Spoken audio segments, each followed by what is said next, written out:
வீரா சீரியல்ல இன்னைக்கு என்ன நடக்க போகுதுன்னு பார்க்கலாம். வாங்க வீடியோக்குள்ள போகலாம். ராமச்சந்திரனுக்கு டாக்டர் டெஸ்ட் பண்ணி பார்த்துட்டு உங்களுக்கு எதுவும் இல்லை, தலையில் அடிபட்டதுனால மயக்கமாக இருக்காங்க, அவ்வளவுதான், வேற ஒன்றும் இல்லைன்னு சொல்லிட்டு வெளியில் வர்றாங்க. வந்து யாராவது 2 பேர் போய் பாருங்க, எல்லாரும் போக வேண்டாம்னு சொல்லிட்டு அங்கேருந்து கிளம்புறாங்க. வள்ளி ஓடி போய் அண்ணங்கிட்ட அழுகுறாங்க. அண்ணன், உனக்கு ஏதாவது ஆயிருந்தா நான் என்னென்ன பண்ணுவேன், நீ தானே எனக்கு எல்லாமே, நீ இனிமேல் இப்படியெல்லாம் பண்ணக்கூடாதுனே, உனக்கு ஏதாவது ஒன்று ஆயிருந்தா நான்லாம் தாங்கவே மாட்டேன்னு வள்ளி அழுதிட்டு இருக்கும்போது வீரா கூப்பிடுறாங்க. மாமா, நான் கூட்டிகிட்டு போனதுனால தானே உங்களுக்கு இப்படி ஆயிடுச்சுன்னு வீரா கேட்குறாங்க. வீரம்மா, அப்படியெல்லாம் எதுவும் இல்லைம்மா, யாரும் பயப்படாதீங்க, நான் நல்லா தானே இருக்கேங்கிறாங்க ராமச்சந்திரன். அங்கே நர்ஸ் வராங்க. வந்ததும், என்னது 3 பேர் இருக்கீங்க, இப்படியெல்லாம் இருக்கக்கூடாது, போங்க வெளியில். யூஸ் பண்ணுறதெல்லாம் ரொம்ப ஈஸி. இந்த வயசில் யார் கூடயாவது சண்டைக்கு போகிறதா இருந்தால் ஒன்று கையில் ஃபோன் எடுத்துகிட்டு போக சொல்லு, இல்லைன்னா வேறு யாரையாவது கூட்டிகிட்டு போக சொல்லு. இப்படி அடிபட்டு இருக்கிறத பார்த்தா எல்லாரும் என்னை தான் தப்பாக பேசுவாங்கன்னு மாறன் சொல்லிட்டு அங்கேருந்து கிளம்புறாங்க. இதுக்கு வள்ளி சிரிக்கிறாங்க. என்ன வள்ளி, ஏன் சிரிக்கிறேன்னு கேட்குறாங்க ராமச்சந்திரன். அண்ணே, மாறன் மேல நீ வச்சிருக்கிற பாசத்தை பார்க்கும்போது எனக்கு சிரிப்பு தானே வருது. கட்டிக்கொட்டு பட்டிருக்கும் போது நீ என்னமா ஃபீல் பண்ணின, இப்போவும் அவனுக்காக இப்படி வந்து படுத்து கிடக்குறியே, அதை நினைச்சேன் எனக்கு சிரிப்பு வந்ததுங்கிறாங்க. ஆமாம்மா, அவனை எங்கே வேணாலும் போய் சண்டை போட்டுட்டு வா, அதுக்கு அப்பா வந்து சண்டை போட்டு உன்னை காப்பாற்றுவாங்கன்னு நீ சொல்ல போறியாங்கிறாங்க. இல்லைன்னு, அவன் மேலே நீ வச்சிருக்கிற பாசம் என்னங்கிறது எனக்கு நல்லா புரிஞ்சு போச்சுங்கிறாங்க. பாசத்தை காட்ட முடியாம கோவமா இருக்கிற மாதிரி நடிக்கிறியேன்னு, நல்ல அப்பா நல்ல பிள்ளை போங்க அப்படிங்கிறாங்க வள்ளி. இதை கேட்டதும் ராமச்சந்திரன், என்ன செய்யறது, என் பையனை விட்டு கொடுக்க முடியலையேங்கிற மாதிரி சிரிக்கிறாங்க. வேற ஏதோ சொல்ல வராங்க. என்ன உங்க அப்பா அத்தை அம்மா இவங்க எல்லாரும் ஃபீல் பண்ணுவாங்க, அதனால தான் காப்பாற்ற வந்தேன்னு நீ சொல்ல வரையாங்கிறாங்க. வீராவும், ஆமாண்டா, அதான்டா உண்மை, மாமாவும் உன்னை காப்பாற்ற வந்தது எனக்காக இல்லடா, உன் மேலே வச்சிருந்த பாசத்துக்காக தான் அவரு வந்தார். உனக்கு ஒன்றுனா எப்படி துடிச்சு போட தெரியுமா, அது என் கண்ணால் நான் பார்த்தேன்டாங்கிறாங்க வீரா. உனக்கு எவ்வளோ மாமாவுக்கு பிடிக்கும்னு நான் அப்போ தாண்டா உணர்ந்தேங்கிறாங்க வீரா. ஏதாவது மாமா ஃபீல் பண்ணுற மாதிரி நடந்துக்காதுன்னு சொல்லிட்டு இருக்கும்போது ராகவன் ராமச்சந்திரனை வெளியில் கூட்டிகிட்டு வராங்க. அப்பா, நான் குடிச்சிருக்கப்படாது, நான் குடிச்சதுனால தான் இப்படியெல்லாம் நடந்துருச்சுன்னு வருத்தப்படுறாங்க ராகவன். டே விடுறா, தெரியாமல் செஞ்சதுக்கு என்னடா பண்ண முடியுங்கிறாங்க ராமச்சந்திரன் மைக் செட்காரருக்கு நன்றி சொல்கிறாங்க. நீங்கள் எங்கள் கூடவே இருந்ததுக்கு ரொம்ப நன்றிங்க, நாங்கள் வரோன்னு சொல்லிட்டு அங்கேருந்து கிளம்புறாங்க. வள்ளி மைக் செட்காரரை மறுபடியும் நம்ம எப்போ வர போகிறோமோ, எப்போ பார்க்க போகிறோமோ, சந்திக்க போகிறோமோன்னு ஒரு ஃபீலிங்கோடு பார்த்துட்டு போகிறாங்க. இதை மாறன் கவனிச்சுட்டு, ஒன்றும் ஃபீல் பண்ணாதீங்க, பார்த்துக்கலாம் விடுங்கன்னு சொல்லிட்டு போகிறாங்க மாறன். மைக் செட்காரரும் மறுபடியும் வள்ளி வருவா அப்படிங்கிற எதிர்பார்ப்போடு இருக்காங்க. கடையில் கார்த்திக் ஒரு ஃபோன் வருது, ஃபோன் பேசிட்டு வராங்க. கடையோட கண்ட்ரோலே என் கண்ட்ரோலில் தான் இருக்குது, நீங்கள் வேணால் நல்ல சாம்பிளாக அனுப்பி வைங்க, அதுக்கப்புறம் நான் பார்த்துட்டு அப்பா கிட்ட பேசிட்டு உங்களுக்கு ஆர்டர் கொடுக்குறேன்னு சொல்லிட்டு இருக்காங்க. இதை கண்மணி கவனிச்சிடுறாங்க. ஓஹோ, கடையோட கண்ட்ரோலே உன் கையில் தான் இருக்கா, உனக்கு எப்படி இங்கிருந்து துரத்த போறேன்னு மட்டும் பாரு அப்படின்னு கண்மணி ஒரு வில்லத்தனமா பார்த்துக்கிட்டு இருக்காங்க. கார்த்தி ராகவன் கிட்ட வந்து பணம் கேட்குறாங்க. ஒரு 5 லட்சம் ரூபா தாடா, ஒரு 15 நாளையில் நான் திருப்பி கொடுத்துருவேன், அது இன்வெஸ்ட் பண்ணுறக்கெல்லாம் இல்லை, பிஸ்னஸ்க்காக தான் கேட்குறேங்கிறாங்க. அப்படியா, நீ அப்பா கிட்டே கேட்டிருக்கலாமல்லங்கிறாங்க. டே, அப்பா கிட்ட கேட்டால் டென்ஷன் ஆகுவாங்க, அதனால தான் நான் உங்ககிட்ட கேட்டேன், தர விருப்பம் இருந்தால் சொல்லு, இல்லைன்னா நான் அப்பா கிட்டே வாங்கிக்கிறேங்கிறாங்க. சரி சரி, சம்பள கணக்கெல்லாம் முடிஞ்சதுக்கு அப்புறமா மீதி பணம் இருந்தால் தரேங்கிறாங்க ராகவன். சரின்ட்டு போகிறாங்க. கார்த்தி உள்ள வரவும் கண்மணி கிண்டலா, வாங்க எம்பிஏ அப்படின்னு கூப்பிடுறாங்க. என்னடா இது, இன்னைக்கு என்னைக்கும் இல்லாத மரியாதையாக கூப்பிடுறாங்களேன்னு வந்து பார்க்குறாங்க கார்த்தி. ஆமாம் மாமா, உங்ககிட்ட ஒரு பொறுப்பு ஒப்படைச்சாங்களே, அதை நீங்கள் கரெக்டாக பண்ணி முடிச்சிட்டிங்களான்னு கேட்குறாங்க கண்மணி. உங்கள் படிப்பு உங்கள் தொழிலுக்கு அது ஹெல்ப்பாக இருந்துச்சான்னு கேட்குறாங்க. நீங்கள் பேசுறது எதுவும் சரியில்லைன்னு கேட்குறாங்க கார்த்தி. ஆமாம், இந்த கடையிலேயே நீங்கள் தானே எம்பிஏ கிராஜுவேட்டு, என் தங்கச்சி கூட இன்னும் போஸ்டிங் முடிக்கல, நான் ஒன்றும் உங்களை இன்சல்ட் பண்ணுற மாதிரியெல்லாம் பேசலையேங்கிறாங்க கண்மணி. அன்னைக்கு நானும் உங்களை எல்லாம் இன்சல்ட் பண்ணுற மாதிரி பேசல, கடையில் ஒரு யதார்த்தமாக தான் நான் பேச வேண்டியதாக இருந்துச்சுங்கிறாங்க கார்த்தி. நான் யாரையும் மட்டமாக பேசணும்னு நினச்சதில்லை, யாரையும் பேசவும் மாட்டேன். அன்னைக்கு நான் பிஸ்னஸில் லாஸ் ஆயிருந்தேன், அப்போ இருந்த டென்ஷனில் நீங்கள் பேசின விதமும் அது எனக்கு ஏதோ ஒரு மாதிரி ஆயிடுச்சு, அதனால தான் நான் உங்ககிட்ட அப்படி பேசும்படி ஆகிப்போச்சுங்கிறாங்க கார்த்தி. நானும் உங்களை மட்டுமாவெல்லாம் கேட்கல, நீங்கள் பிஸ்னஸில் லாஸ் ஆகிட்டீங்க, சரி புதுசாக கடையில் ஜாயின் பண்ணியிருக்கீங்க, நீங்கள் இந்த பிஸ்னஸில் ரொம்ப பெரிய லெவலில் வந்தீங்கன்னா தானே அது உங்களுக்கு பெருமை. நம்ம ஃபேமிலிக்குள்ளே சின்ன சின்ன மனஸ்தாபம் இருந்தாலும் அப்போவும் நீங்கள் ஹஸ்பண்டோட தம்பி தானே, அந்த உரிமையில தான் நான் உங்ககிட்ட கேட்டுட்டேன், மற்றபடி உங்கள் மேலே எனக்கு கோவமோ வருத்தமோ எதுவும் கிடையாது, நீங்கள் ஒன்றும் தப்பாக எடுத்துக்காதீங்கன்னு கண்மணி சொல்லவும் கார்த்தி எதுவும் பேசாமல் அமைதியாக போயிடுறாங்க. எனக்காடா பிஸ்னஸ் தெரியாதுன்னு, டே இனி இதுக்கப்புறமும் நீ இந்த பிஸ்னஸில் நிலைய இருக்கவே முடியாதுடா, இன்னும் கொஞ்சம் நேரத்தில் என்ன நடக்குது பாருன்னு நினைக்கிறாங்க கண்மணி. இன்னும் கல்யாணம் வச்சிருக்கிறத அந்த குடும்பத்தார் வந்து வெயிட் பண்ணிட்டு இருக்காங்க. ராகவன் வந்து, ஏன் இங்கே வெயிட் பண்ணிட்டு இருக்கீங்க, வாங்க வந்து புடவை எல்லாம் பாருங்கிறாங்க.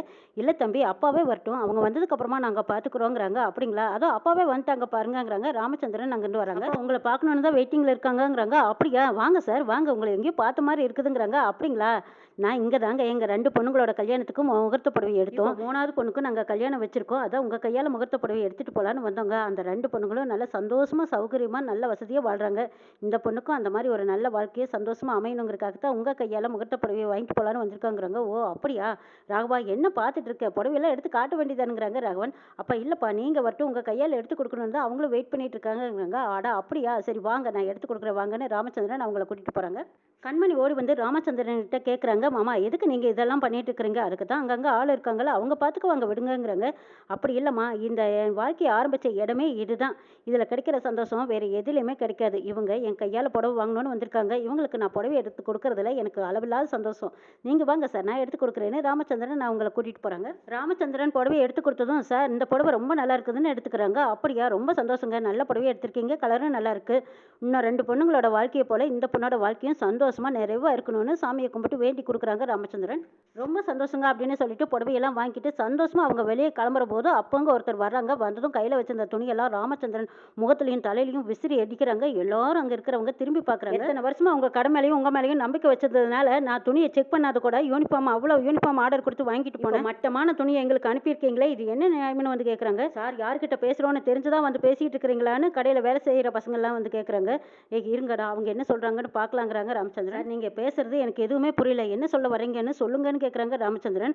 ஓஹோ, நான் வாயில் சொன்னால் புரியாதா, இங்கே பாருங்க அப்படின்னு அந்த துணி எடுத்து பருன்னு கிழிச்சு எனக்கு கொடுத்துருக்கிற யூனிஃபார்ம் இதுதான். மட்டமான துணி எடுத்து அதை பாலிஷ் பண்ணி என்னை ஏமாத்தலான்னு இப்படி கொடுத்துருக்கீங்களான்னு கேட்குறாங்க. ரோட்டு கடையில் போட வேண்டியதை எனக்கு கொடுத்துருக்கீங்களான்னு கேட்குறாங்க. சார், நாகரிகமாக பேசுங்க, லாபத்தை கூட விட்டு கொடுத்துருவோம், ஆனால் இந்த மாதிரி துணியை மட்டமாக கொடுக்க மாட்டோம்னு சொல்கிறாங்க ராகவன். அப்போ இந்த துணிக்கு பேர் என்னங்கிறாங்க ராமச்சந்திரன். உங்கள் பையனை அனுப்பி வச்சிங்க, அவர் அனுப்பி வச்ச துணி தானே இதுங்கிறாங்க.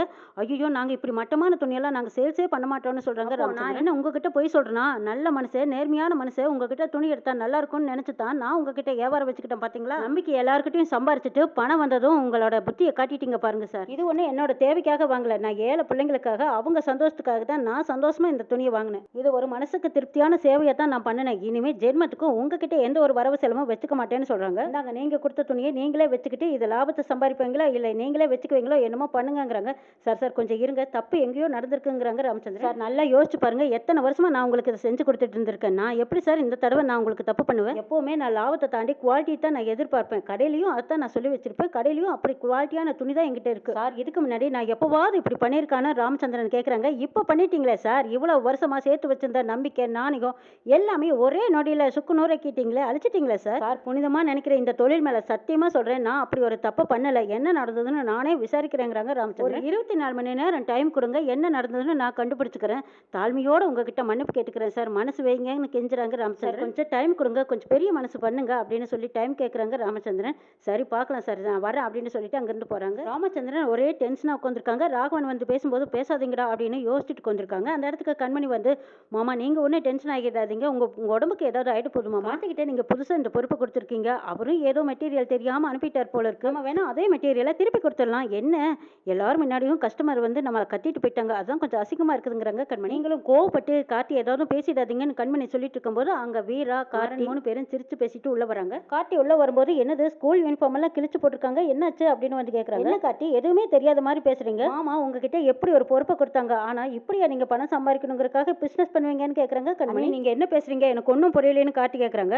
ஆமா, கிளைண்ட் எத்தனை வருஷமான கஸ்டமர், அவருக்கு சீப்பா கிடைக்குதுங்கிறதுக்காக யூனிஃபார்மா மட்டமா கொடுத்துருக்கீங்களே கார்த்தி, கொஞ்ச நேரத்துல என்னென்னமா நடந்து போச்சு, மாமா இப்படி ஒரு அவமானத்தை அவங்க வாழ்க்கையில சந்திச்சிருக்கவே மாட்டாங்கிறாங்க கண்மணி. கிளைண்ட் எப்படி மோசமா மட்டமா பேசிட்டு போறாரு தெரியுமாங்கிறாங்க. அண்ணே, நீங்க தெரிஞ்ச மாதிரி பேசாதீங்க, நான் நல்ல குவாலிட்டியான துணி தான் நான் அனுப்பியிருக்கேன், இப்படி ஒரு மட்டமான துணியை நான் அனுப்பவும் இல்லை, அதை பத்தி எனக்கு தெரியவும் தெரியாதுங்கிறாங்க கார்த்தி. மட்டமான துணியை கொடுத்தேன்னு ஒத்துக்கடா, அவரே வந்து துணியை கொண்டு வந்து வீசிட்டு நீ கொடுத்த துணி தான் மட்டமா பேசிட்டு போறாருங்கிறாங்க. கொடுத்த துணி குவாலிட்டி இல்லைன்னு கிழிச்சு மூஞ்சியில வீசிட்டு போயிட்டாருங்கிறாங்க கார்த்தி. என்னடா அதெல்லாம் மாறன்னு கேட்குறாங்க. டேய், நான் உண்மையிலுமே குவாலிட்டியான துணி தாண்டா பர்ச்சேஸ் பண்ணி கொடுத்தேன் அவங்களுக்கு, ஆனா இந்த துணி எப்படி வந்ததுன்னு எனக்கு தெரியாது, இதுக்கு எனக்கு சம்மந்தமே இல்லைங்கிறாங்க கார்த்தி. நீங்க சும்மா சொல்லி சமாளிக்காதீங்க கார்த்தி, உங்களுக்கு பணம் வேணும்னா மாமா கிட்ட கேளுங்க, வேணுங்கிறத கொடுப்பாங்க, அதுக்காக ஏழை குழந்தைங்களுக்கு கொடுக்க போற துணியில போய் ஊழல் பண்ணியிருக்கீங்களே, மட்டமான புத்தியோட இப்படி எல்லாம் சம்பாதிக்க யோசிக்காதீங்கிறாங்க கண்மணி. அண்ணே, மரியாதையா பேசுங்க, யாரை பார்த்து ஊழல் பண்ணி சம்பாதிக்கிறதா சொல்றீங்க, தேவையில்லாம அனாவசியமா என்னை பத்தி தப்பா பேசாதீங்கன்னு சொல்றாங்க கார்த்தி. வீராவும் மாறனும் கார்த்தியை நம்புறாங்க. இல்ல கார்த்தி இப்படி செய்யறதுக்கான வாய்ப்பே கிடையாது, எங்க தப்பு நடந்ததுன்னு நான் கண்டுபிடிக்கிறேங்கிறாங்க மாறன். வீராவும் மாறனும் கார்த்திக்கு சப்போர்ட்டா இருக்காங்க. அச்சோ, இவங்க 2 பேரும் இவனுக்கு இவ்வளவு சப்போர்ட்டா இருக்காங்களே,